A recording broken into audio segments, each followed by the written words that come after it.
Sabe? E se a nossa jornada espiritual não for tão solitária quanto a gente às vezes pensa? Hoje, vamos mergulhar fundo numa das verdades talvez mais consoladoras da nossa fé. Essa conexão profunda, invisível, que na verdade une todos nós. É uma pergunta forte, né? Porque, sim, essa sensação de isolamento, ela é real, a gente sente. Mas o que a fé nos ensina é que isso é só uma parte da história.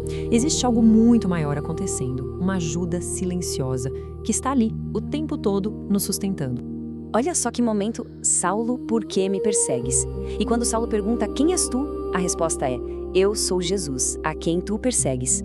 Pense um pouco no que isso significa. Cristo não diz porque você persegue os meus seguidores. Ele diz porque me persegues. Ele se identifica completamente com os seus. Perseguir um cristão era literalmente perseguir o próprio Cristo. É aqui que a gente começa a entender a profundidade da nossa união. E essa união não é só uma poesia, uma metáfora bonita, sabe? Não, é uma doutrina, um pilar da nossa fé. A gente está falando do corpo místico de Cristo. Estamos profundamente ligados uns aos outros, porque todos nós estamos ligados à cabeça, que é o próprio Cristo. Então, o que é essa tal de comunhão dos santos? Pense nisso como uma grande comunidade espiritual, onde tudo que é bom, tudo que é santo, as orações, os sacrifícios, as graças, tudo isso é compartilhado.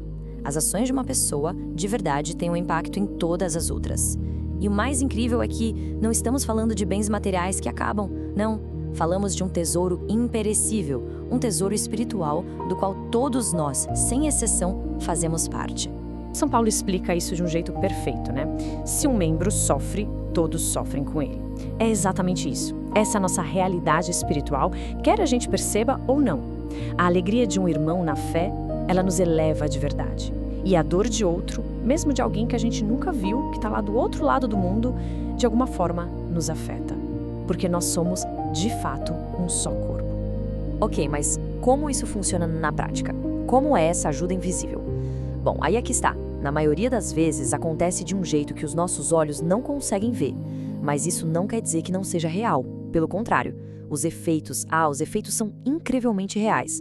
Tem uma história antiga, contada por São Gregório Magno, que ilustra isso perfeitamente. Imagine a cena.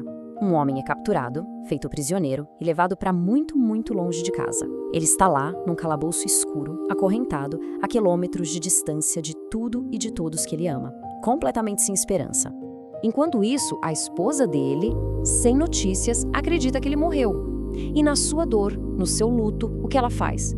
Toda semana, religiosamente, ela manda celebrar a Santa Missa pela alma dele. Movida pelo amor, pela fidelidade, ela oferece o maior presente que se pode dar por alguém que se ama. E aí que o inexplicável acontece. Lá naquele calabouço distante, um milagre silencioso começava a se desenrolar. Justamente nos dias em que a esposa oferecia a missa, as correntes dele, do nada, se soltavam, caíam no chão, sem nenhuma explicação lógica, sem ninguém para ajudar. Anos depois, quando ele finalmente consegue voltar para casa, ele conta essa história estranha para a esposa. E ao comparar as datas, eles descobrem a verdade incrível.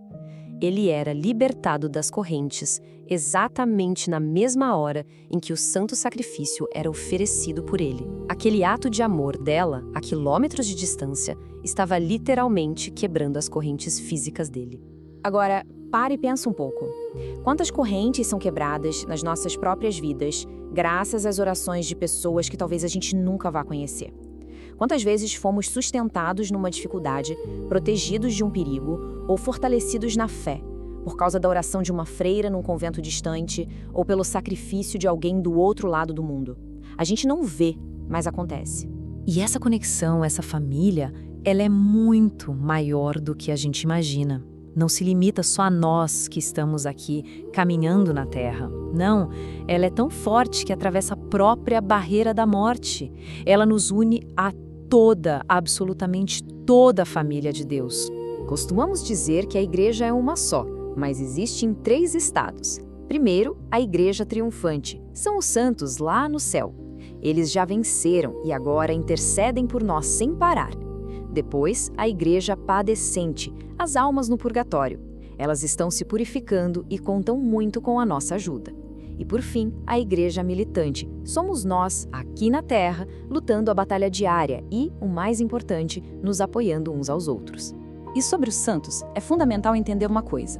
O amor deles por nós não é algo passivo, uma lembrança distante, não.